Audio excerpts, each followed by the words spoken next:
Այս նախագծի մասին մենք իհարկե առիթ ունեցել ենք նախկինում ազգային ժողովում խոսելու, որ բերելու ենք եւ վերաբերում է մեր օրինապահության ինստիտուտի կատարելագործմանը եւ բարեփոխմանը։ Նշեմ, որ այս համակարգը օրինապահ հարկվճարողի ինստիտուտը ավելի ճիշտ ներդրվել է 2021 թվականին եւ նպատակ է ունեցել խրախուսելու հարկային կարգապահությունը, որպես մշակույթ արմատավորելու հարկերի վճարումը, ինչպես նաև ապահովելու հարկային վարչարության շարունակական բարելավում։ Ներկա կարգավորումներով հավաստագիրը տրամադրվում է օրինապահության 12 ամիս ժամկետով եւ սահմանված են մի շարք արտոնություններ, որոնք վերաբերում են հարկային եւ մաքսային վարչարության ավելի բարենպաստ մոտեցումների կիրառմանը, օրինակ դիմում բողոքները ավելի սեղմ ժամկետով քննելը, օրենսդրական փոփոխությունների անհատական իրազեկմանը շատ կարճ ժամանակահատվածում եւ վարկեր ստանալիս ռիսկանության էական, գրեթե կրկնակի նվազեցմանը, վերջինս էլ իր հերթին իհարկե հանգեցնում է նաեւ վարկավորման ավելի լավ պայմանների օրինապահ հավաստագիր ունեցողների համար։ Հիմա մի քանի փոփոխություններ ենք առաջարկում այս համակարգում։ Նախ առաջինը մենք ասում ենք, որ եթե հարկվճարողը օրինապահ է դարձել, առավել ճիշտ մոտեցում է ունենալ անժամկետ հավաստագիր, այսինքն եթե օրինապահ է, այդ պահից սկսած օրինապահ է, հիմա ո՞րն է պետության պարտավորությունը իր այդ ճանապարհ անցնելու, մենք ասում ենք, որ միաժամանակ ներդնելու ենք մշտադիտարկման մոնիտորինգի համակարգ, այսինքն եռամսյակային կտրվածքով պետք է հետևենք օրինապահ հավաստագիր ստացած հարկվճարողին եւ դա նշանակում է, որ մենք իրեն զուգահեռ քայլելով տանում ենք ամբողջությամբ կամավոր կարգապահության։ Եվ նորից կարիք չի լինելու ամեն 12 ամիսը մեկ գա դիմում գրի այդ հավաստագիրը ստանա։ Եվ մենք այդ մոնիտորինգի արդյունքում կորոշենք ինքը իրավունք ունի շարունակել մնալ այդ համակարգում, թե պիտի դուրս գա այդ համակարգից։ Մյուսը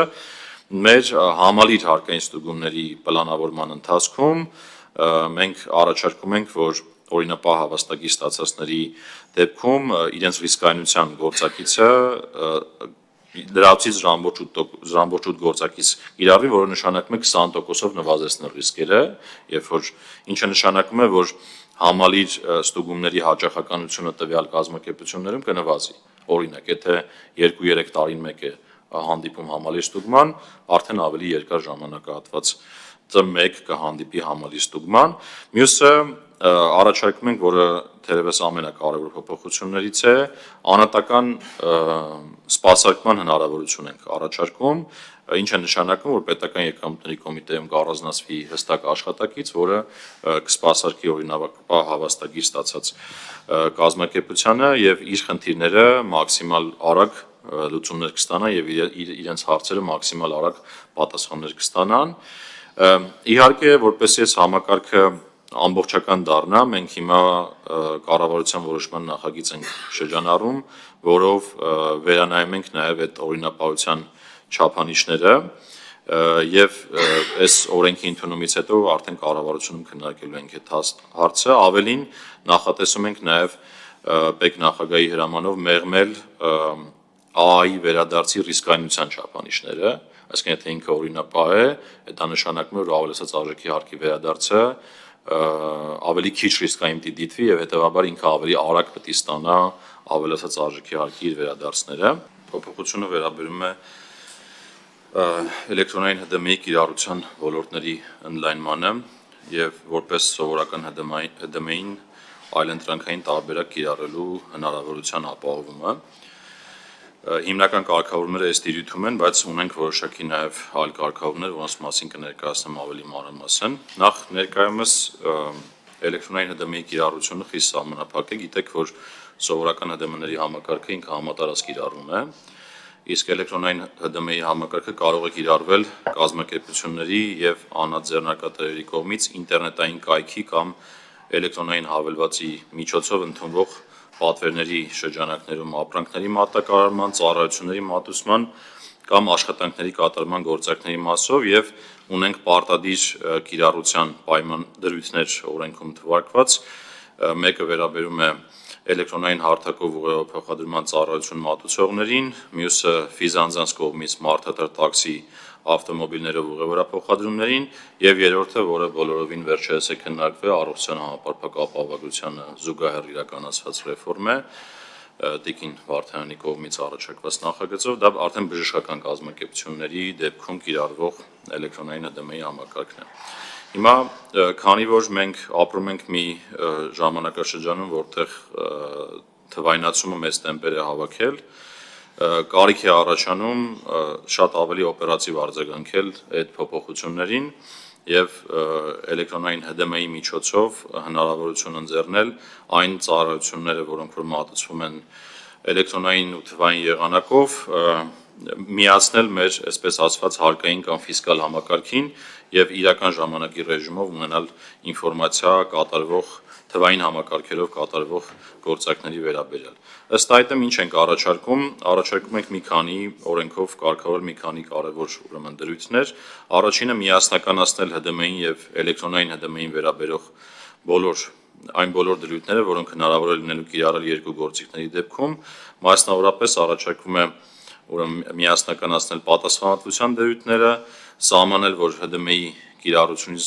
բացառություն է այն դեպքը, երբ կազմակերպությունը, անձեռնարկատերը կամ նոտարը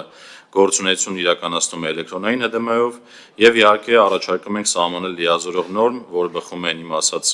ներկա իրականությունից, որպեսզի կառավարությունը ճկունություններ ունենա, կառավարությունը սահմանի էլեկտրոնային ՀԴՄ-ի տեխնիկական պահանջները, մասնավորապես դրա հաշվառման, հաշվառումից հանման, դրա միջոցով գեներացվող էլեկտրոնային կտրոնի պարտադիր վավերապայմանների, ինտերնետային կայքի կամ էլեկտրոնային հավելվածի ներկայացվող պահանջները, էլեկտրոնային հսկիչ դրամարկային մեքենայի կիրառության կանոնները, ինչպես նաև էլեկտրոնային ՀԴՄ կիրառելու եւ կտրոն գեներացնելու կարգը, բայց երկրորդ խումբ դրույթները վերաբերում են գործունեության ոլորտներին, դեպքերին եւ ժամկետներին եւ առաջարկում ենք այդ լիազոր նոր սահմանել, որ կառավարությունը կսահմանի, թե որ կազմակերպությունների, անձեռնարկատերերի եւ նոտարների կողմից վաճառք իրականացնելիս է պարտադիր էլեկտրոնային ՀԴՄ-ի կիրառությունը, այսինքն այս օրենքի ընդունումից հետո պետք է կառավարությունը ձեռնամուխ լինի սրանք սահմանելու գործում եւ ադապտացվի փոփոխվող աշխարհին եւ փոփոխվող թվային աշխարհին։ Այս հարցի հետ կապված եւս մի կարգավորում նախ որպեսի ՀԴՄ-ի եւ էլեկտրոնային ՀԴՄ-ի կիրառության միատեսակ մոտեցում ապահովենք եւ անհրաժեշտության դեպքում ավելի արագ փոփոխություններին արձագանքի կառավարությունը, առաջարկում ենք, որ սահմանվի, որ ՀԴՄ կտրոնի վրա տպագրման ենթակա տեղեկատվությունը եւս սահմանվի կառավարության կողմից, մասնավորապես հիմա այդ տվյալները սահմանված են հարկային օրենսգրքով, մինչդեռ ՀԴՄ-ին ներկայացնող օրինակ տեխնիկական պահանջները, ՀԴՄ-ն հարկային մարմնում գրանցման եւ գրանցումից հանման կարգը, ՀԴՄ-ի կիրառության կանոնները, ինչպես նաեւ էլեկտրոնային ՀԴՄ կտրոնում լրացման ենթակա տվյալները հաստատված են կառավարության որոշմամբ, այսինքն ասած երկակի իրականություն է գործում եւ առաջարկում ենք միասնականացնել ու կառավարությանը հնարավորություն տալ այդ դետալները սահմանի։ Մյուս երկու կարևոր փոփոխությունները, որոնք որ այս նախագծով առաջարկում ենք, նախ առաջինը, որը կարծում եմ էապես կհեշտացնի հատկապես առաքումներով զբաղվող մեր բազմաթիվ կազմակերպություններին, մասնավորապես ներկայումս ապրանքների առաքումը ՀԴՄ կտրոնով իրականացնելու հնարավորություն չկա օրենսգրքով եւ մենք ինչ ենք առաջարկում ենք սահմանել, որ ՀԴՄ-ի կտրոնում, այդ թվում տվյալ դեպքում նաեւ էլեկտրոնային ՀԴՄ-ի կտրոնում սահմանված պարտադիր տեղեկատվությունից բացի ապրանքների նշանակման վայրի հասցեն, իսկ ապրանք ձեռք բերող կազմակերպության անձեռնարկատիրոջ կամ նոտարի դեպքում նաև վերջիններից հարկ վճարողի հաշվառման համարը պարունակելու դեպքում, այսինքն եթե հասցեն եւ ՀՎՀ-ն գիտի, թե ում է մատակարարելու տվյալ ապրանքը, կարող է ՀԴՄ-ն հանդիսանալ որպես փաստաթուղթ, որով առաքումը իրականացվում է։ Օրինակ, տեխնիկայի խանութից մարդը կարող է ինչ-որ բան գնել, դրա առաքումը տեղի ունենա 1 օր անց, 1 ամիս անց կամ ինչ-որ ժամանակ անց, եւ եթե այդ վաճառքի ժամանակ ՀԴՄ կտրոնում ինքը ունի տեղեկություն, թե ուր է առաքելու եւ ում է առաքելու, դա ֆիքսում է եւ այդ ՀԴՄ կտրոնով կարող է այդ ապրանքը հանգիստ առաքել համապատասխան վայր։ Եվ վերջին կարգավորումը վերաբերում է ապրանքների մատակարարելու պահի որոշմանը, Ներկայումս հաշվարկային փաստաթղթերը դուրս են գրվում ապրանքը մատակարարելու, աշխատանքի կատարումն ավարտելու եւ ծառայության մատուցումն ավարտելու պահին։ Մենք առաջարկում ենք, որ հաշվարկային փաստաթղթերը դուրս գրվեն մինչեւ ապրանքի մատակարարումը, սա իրականում հնարավորություն է տալիս խուսափել ավելորդ վարչարարական խնդիրներից, այսինքն երբ որ մենք իմանում ենք, որ ապրանքի միջև դուրս գալը համապատասխան փաստերը դուրս են գրվել, այլ կարիք չի լինում այդ ապրանքի ճանապարհին ավելորդ վարչարարությամբ զբաղվել եւ խնդիրներ ստեղծել թե վարչարարության տեսանկյունից, թե նաեւ բիզնեսին մատակարարումների տեսանկյունից եւ իհարկե այս ամենը առաջարկում ենք, որ ուժի մեջ մտնի 2027 թվականի հունվարի 1-ից բացառությամբ ՀԴՄ կտրոնների տվյալները կառավարության որոշում սահմանելու հետ կապված դրույթները, որոնք առաջարկում ենք ուժի մեջ մտնեն 26 թվականի սեպտեմբերի 1-ից, որ հնարավորություն տա մինչև հունվարի 1-ը այդ սահմանումները կառավարության որոշումով իրականացվեն։